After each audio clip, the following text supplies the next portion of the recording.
Good day, students. I still remain your mathematics teacher, Mr. Ochola Humphrey C. Today we shall consider approximations in our mathematics today. Approximations. What is approximation? Approximation of a number is the rounding off of the number to the nearest digit or value. That's to approximate a number, you round it off. What this means is that approximation is another word for rounding off. That is summarizing a number. The essence of rounding off a number is to make the number simpler, but keeping its value close to what it was. The number will be simpler, but it will still remain almost the same value it was before approximation. Though the result is less accurate, it is easier to use. The rounding off can be downward or upward. Rounding downward or rounding down. We have the number, we leave the number as it is if it is less than 5. If you are rounding downward, you leave that number the way it is if it is less than 5. Rounding up, we increase the number by 1 if the next digit is 5 or more.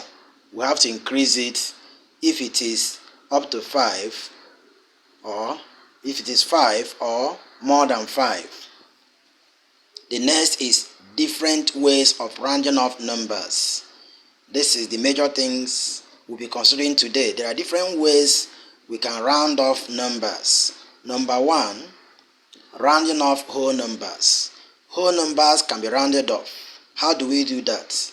In rounding to tens, there's rounding off numbers to tens, hundreds, thousands, etc. We replace the removed digits with 0. We replace the removed digits with 0. Let's see how to do that. Example 1. Round off A 123.7 to the nearest 10. B 14570 to the nearest 1000. C 16.328 to the nearest unit. D 59.64 to the nearest whole number. E 78.34 to the nearest 100. To the nearest 100. Now we go to solutions. Solutions. A 123.7 equals 120 to the nearest 10. Why? If you look at the number, after the decimal point by the left, you have 3. 3 is the unit position. After 3, you have 2. 2 is the tens position. So, since you want to stop at the tens position and the number at the unit position is not up to 5, what you need to do is to leave it like that. That is to say, you write 1, 2. That 3 will be taken as 0. So, what you have there now is 120 to the nearest 10. I believe you understand it. 14570, that's B, equals 15,000 to the nearest 1,000. 15,000 to the nearest 1,000. You should understand how that one is done. 0 there is the unit position, 7 is the tens position, 5 is the 100 position, and 4 is the thousands position. So since 4 is the thousand position and the 5, which is the 100 position, is up to 5, you take 1 there and put to 4. 4 now turns to 5. So what we now have there is 15,000. You go to C, 16.328 to the nearest unit. The answer to the nearest unit is going to give us 16. 16, because you have to stop at that 6. Since 6 is the whole number part of this number, you stop at 6. 16. That is the answer. Though it is not reflected there, here you have to reflect it on your notes. D 59.64 equals 60 to the nearest whole number. 60 to the nearest whole number. E 78.34 equals 100 to the nearest 100. 100 to the nearest 100. I know that somebody may be confused here. You don't need to be confused. Since the number stopped at the tens position, that is, you have 7, 8. 8 is the unit position, 7 is the tens position. There is no hundred position. Now, if there was a hundred position, you carry one there and put in that hundred position. But since there is no number there, we assume that there is 0. So when you now carry 0 from 7 and put there, what you have there is 1. So the other numbers in front will now be what? 0, 0. So you have 100 to the nearest 100. We continue. Number 2, rounding off to significant digits or figures. Rounding off to significant digits or figures. In rounding off to different significant figures, count digits from left to right and round off from there. Example 2. Round off A 123.9 to one significant figure. B 7806793 to three significant figures. C 0.356342 to three significant figures. D 0.000, that is triple zeros, 15678 to four significant figures. Solutions. A 123.9 equals 100 to one significant figure. You should understand what I mean by that. One significant figure. We just need only one number there. Other numbers before the decimal point turn out to 0. So we have 100 to one significant figure. We go to B. 7806793 equals 781 0000. That is quadruple 0 to three significant figures. That is, you count from the left till the third position. Wherever the third position is, you start there. If the number after that third position is up to 5, you carry 1 and put to that number, that third position. That's what we have done here. Because at the third position, we have 0. So when you carry 1 from 6 and put there, it becomes 781. That's why we get it that way. C 0.356342 equals 0356 to three significant figures. I believe you understand what I mean there. You start counting significant figure where you see a significant value. Any 0 before a number, significant number, is an insignificant value. So 0.356342, that 0 there is not a significant value. So you start from the first number after the decimal place, which is 3, to count. So if you count it that way, you have 0.356. You will not include the 0, but the 0 does not make any sense. It doesn't add any meaning to the solution. We go to D.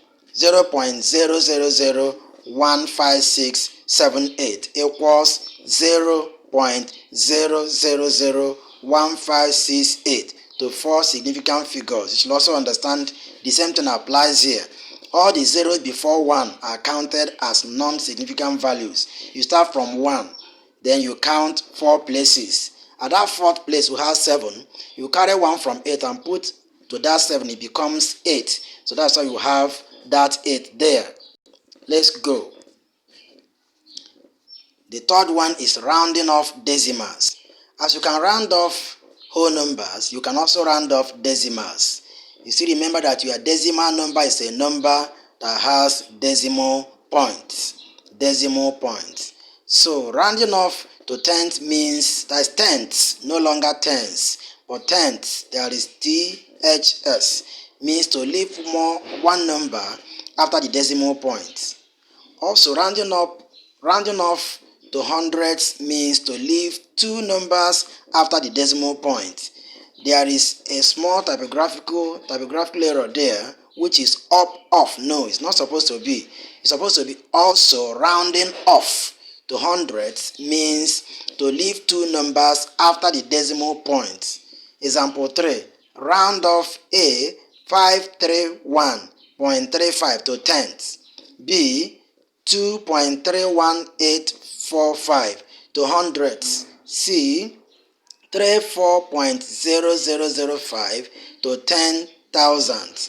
D 0.04561 to 2 decimal places. Solutions. A.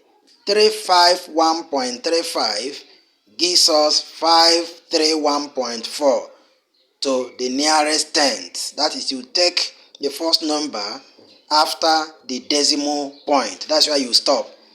You remember when I taught you place value system, something like this was very well clarified. So I don't think there's any problem you have here, remembering what I've taught you on place value of numbers. We go to B. 2.31845 equals 2.32 to the nearest hundredths. The same thing applies here. 3 is a tenth position, 2 is a hundredth position. So to write the number to the nearest hundred, you have it as 2.32. C. 34.0005 equals 34.001 to the nearest 10 thousandths. If you look at the number there, you see that the thousandth position, you have tenths, you have hundreds, you have thousands, you have 10 thousandths. Then you can find out from there the nearest 10,000. 0 is tenths. The next zero there is hundreds. The other 0 is thousands, while the 5 is 10 thousandths. So where you're supposed to stop is at that 5. So what you're supposed to have there is not 34.001 to the nearest 10 thousandths, but what you're supposed to have there is 34.0005 to the nearest 10,000, because that 5 is standing for 5 10 thousandths, as I taught you. So the number should be read this way: 34.0005 to the nearest 10 thousandths. D. 0.04561 equals 0.05 to 2 decimal places. 2 decimal places. 2 decimal places. You should understand this one.